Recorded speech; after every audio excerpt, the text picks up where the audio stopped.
Assalamualaikum warahmatullahi wabarakatuh. Saya Lucy Lestari. Pada kesempatan kali ini kita akan membahas topik kritik sosial pada materi teks eksposisi. Teks eksposisi merupakan salah satu cara untuk menyampaikan kritik dengan baik.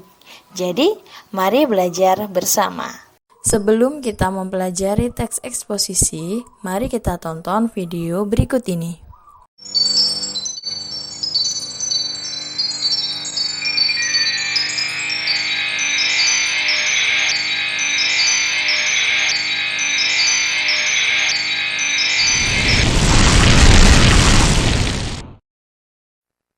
Lihatkah aku bujang pasir sembilu hisapi jemari, setiap ku peluk dan menangisi hijau pucatnya cemara.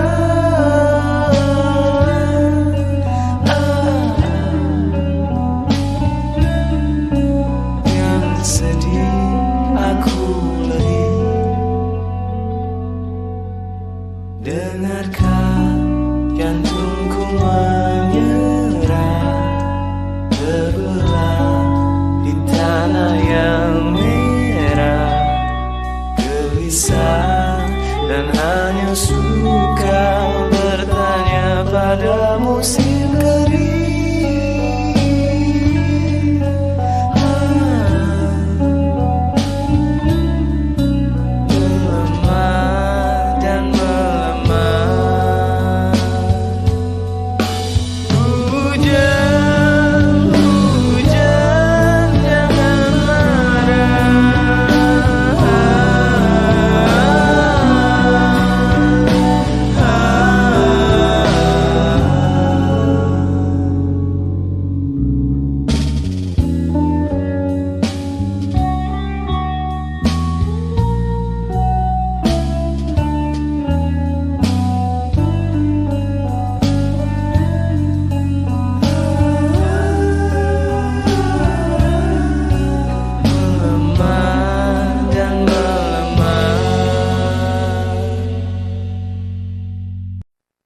Lihatkah aku bujang pasir sembilu hisapi jemari, setiap ku peluk dan menangisi hijau pucatnya cemara.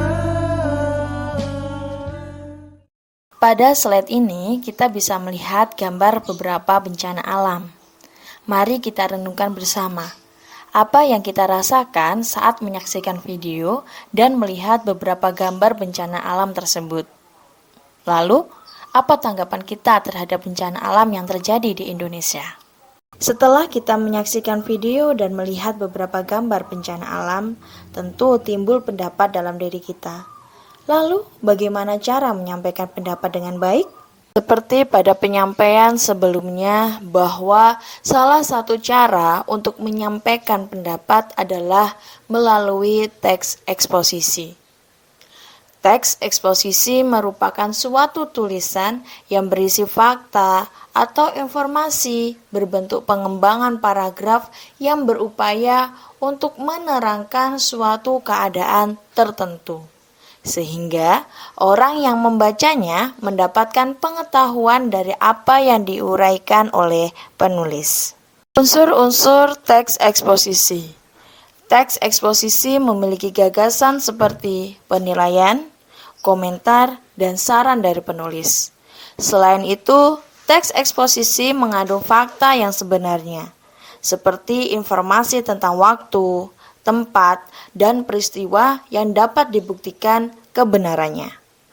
Tujuan teks eksposisi adalah menyampaikan informasi dengan sudut pandang tertentu agar pembaca dapat memahami makna dan pengetahuan yang terkandung di dalamnya. Adapun ciri-ciri teks eksposisi: 1. Bahasa yang digunakan bersifat baku. 2. Pembahasan yang dituliskan merupakan sebuah fakta, bukan merupakan opini atau karangan dari penulis. 3. Gaya penulisan yang digunakan dalam teks eksposisi bersifat persuasi informatif. 4. Data dan informasi dipaparkan secara gamblang. 5. Tulisan bersifat objektif atau natural. Artinya bahwa tulisan tersebut tidak memihak siapapun, karena tulisan yang ditampilkan harus berdasarkan bukti yang konkret. 6. Tulisan berdasarkan data dan fakta yang memang benar adanya. Struktur teks eksposisi meliputi 1. Tesis. Tesis merupakan bagian pembuka teks eksposisi yang berfungsi untuk mengenalkan isu, masalah, dan pandangan penulis tentang topik. Tesis merupakan pernyataan pendapat yang menentukan tujuan penulisan.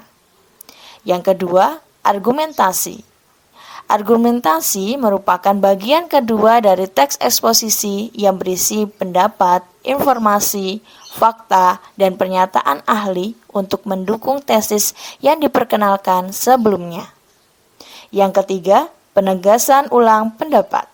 Penegasan ulang adalah bagian terakhir dari struktur teks eksposisi yang memberikan simpulan dan saran terhadap isu yang telah dibahas sebelumnya. Adapun kaidah kebahasaan teks eksposisi meliputi 1. Kata-kata teknis. Teks eksposisi sering menggunakan kata-kata teknis terkait topik yang dibahas. 2. Kata-kata yang berkaitan dengan argumentasi. Teks eksposisi sering menggunakan kata-kata seperti jika, karena, dan oleh karena itu, untuk memberikan penjelasan dengan argumentasi. Yang ketiga, kata-kata yang berhubungan dengan kronologis. Teks eksposisi menggunakan kata-kata untuk hubungan kronologis, waktu, perbandingan, dan pertentangan. 4. Kata kerja mental. Kata kerja mental untuk menggambarkan jiwa seperti menyimpulkan, memperkirakan, dan mengasumsikan. Untuk menyampaikan pendapat dalam bentuk teks eksposisi, kita perlu mengonstruksi teks eksposisi tersebut. Adapun cara mengonstruksi teks eksposisi yaitu 1. Tentukan jenis, 2. Tentukan tema, 3. Buatlah draft, 4. Buatlah kerangka, 5. Kembangkan kerangka, 6. Lakukan penyuntingan, 7. Abstraksikan, dan 8. Lakukan evaluasi.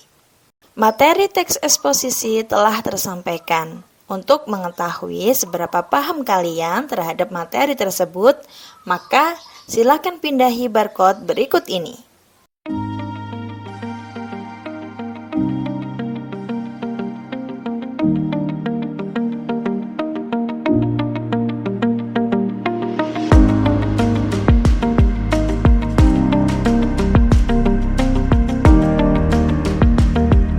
Semua orang berhak untuk berpendapat. Jadi, mari kita menyampaikan pendapat dengan baik berdasarkan fakta dan data yang bisa dipertanggungjawabkan. Sekian, terima kasih, sampai jumpa. Wassalamualaikum warahmatullahi wabarakatuh.